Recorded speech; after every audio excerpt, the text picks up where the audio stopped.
Here is a question. Why is the US isn't ready for clean energy? This is by Vox. Now, first and foremost, I didn't realize that the US isn't ready for clean energy. I didn't realize it. And if that statement is true, I'm definitely interested to know why. The state of Vermont has one of the greenest grids in the US. 2/3 of their electricity comes from renewable energy sources, like solar, wind, or hydroelectric plants. Okay, so interesting, because hydro is considered as green, because I don't think everyone agrees with that, right? Because in Malaysia we have a lot of hydro, especially in the Sarawak area, and some do state that that is not green, referring to building of the dam. Actually, there's a lot of trees that will covered by water, right? So here it says that this is part of renewable. So interesting. The current goal is to be at 75% by 2032, which is why it was pretty surprising when a new solar project here was denied. This area doesn't have a lot of people, but it does have plenty of potential for renewable energy. The power plants here, in addition to a regular power supply from Canada, already put about 450 megawatts of electricity onto the grid. And by grid, I mean these power lines. But the grid's capacity is around 450 megawatts. So the grid just wouldn't be able to handle any more power generated here. If we want a greener future in the US, we'll need to build more renewable energy plants. But to actually use that electricity, we'll also need to build more of these. So I'm puzzled here, because unless it means that because it is centralized there, and then you need to transfer elsewhere the electricity, right? Hence, the grid require or need to be able to carry more. But if you just look at a system, and you generate the amount that you need, right? And the need, of course, keep increase year by year. Hence, you need more and more electricity. And if you introduce more green energy, so meaning the grid will always keep up with the demand, right?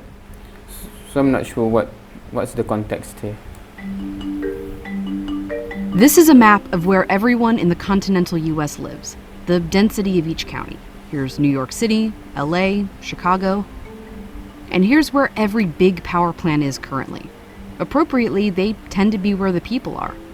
In Washington, D.C., where I live, we get nearly all our electricity from surrounding states' power plants, mostly nuclear and natural gas.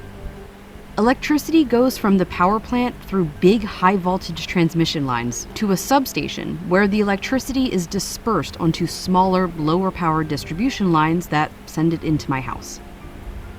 Like Vermont, DC also plans to be greener. The goal is to have 100% renewable sources making our electricity by 2032.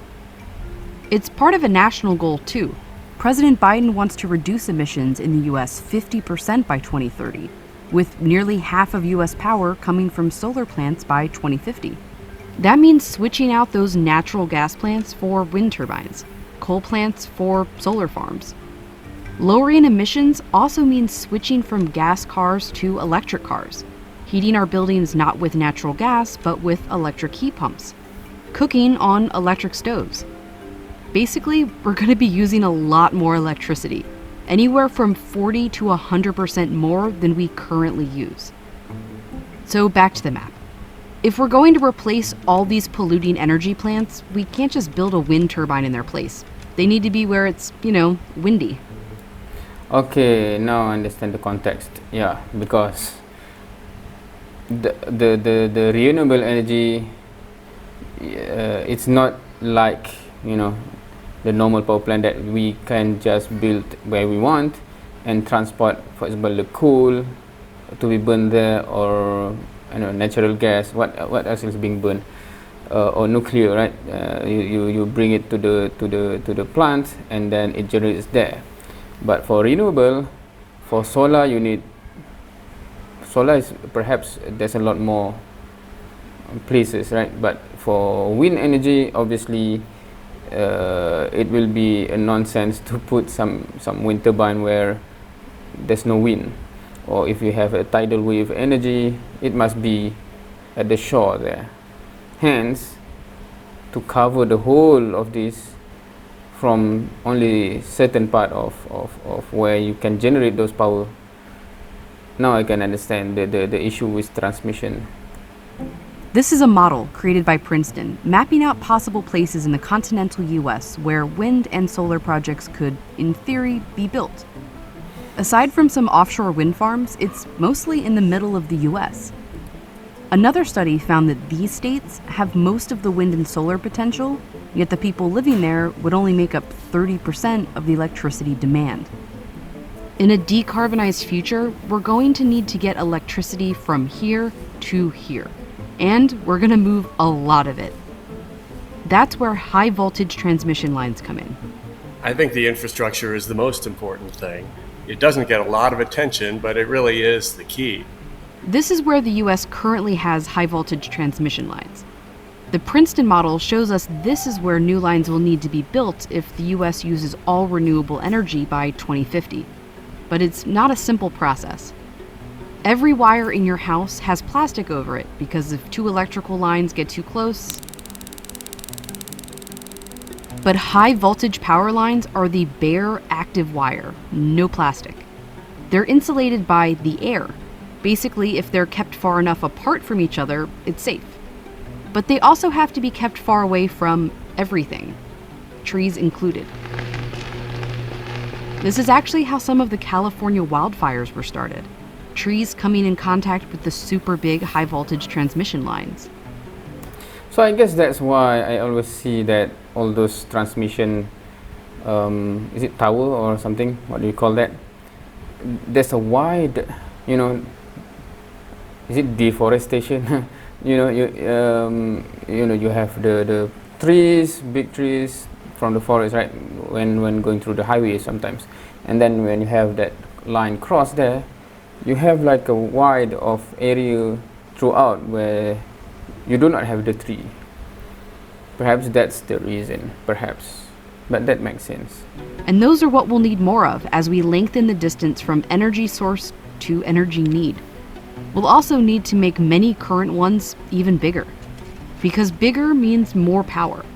Physically, the cables are thicker. The bigger the cable, the more power can run through them.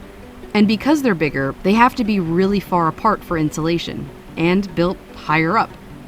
It makes them kind of a pain to build, partly because of how large they are, but also how much private land they have to cross. Very often the developer can get 99% of the landowners to agree, but then there's that last 1%, and that can take forever and can crater the whole thing. So experts say we should start building now, even before we build the plants. You can do a generation project in a year. The transmission 3 if you're lucky, but it can go over 10. We don't want to do this in a reactive mode where we build a lot of stranded generation. We want to proactively build the transmission to where we know the resources are. And the thing about wind and solar resources is we know where they are. A greener grid in the US means thinking nationally. So the grid is taking longer to build up than the plant itself. That's interesting. I never thought of it that way. I never considered that aspect. Of course, living in Malaysia, we do not have that big land mass as this one. But also we do not have practically no wind turbine possibility. Building more transmission lines so when it's sunny in Arizona, it can power Chicago. And at night, Illinois wind can power Phoenix. To do that efficiently, the US will need a new interconnected high voltage grid. Princeton found it would take nearly $320 billion in investments in the next 10 years, almost as much as investments in solar and wind plants themselves. Congress is working on an infrastructure bill that contains some funding, but really only a fraction of what's needed. I'm optimistic about our ability to do it because we have done it before. I am nervous about the execution between legislation, regulation, and industry follow through. The US is currently on track to have 42% of our energy come from renewables by 2050. If current proposals turn into real policy, we could be closer to 80%. But just making greener electricity isn't enough. We have to be able to move it. Transmission's important for the clean energy future. We're just not going to decarbonize without it. Very interesting. Okay, very interesting. Now, throughout the discussion that I personally have in the recent involvement in, I'm not in the power business, but we are part of the low carbon mobility, where obviously the electricity generation, we haven't talked much about transmission though. It's part of the story, and yeah, so it is interesting. Because we have transmission issue as well, when we have in Sarawak a lot of hydro that can generate a lot of power, but the consumption in Sarawak is so much lower compared to the Peninsular Malaysia.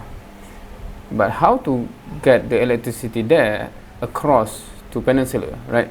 So that's the challenge. One way is to do the submarine, transmission, but that is not easy. That's why I think the Sarawak Energy is trying to focus on whether they can launch the hydrogen plant there, so that, because if they can convert all the electricity there, they have excess of electricity, right?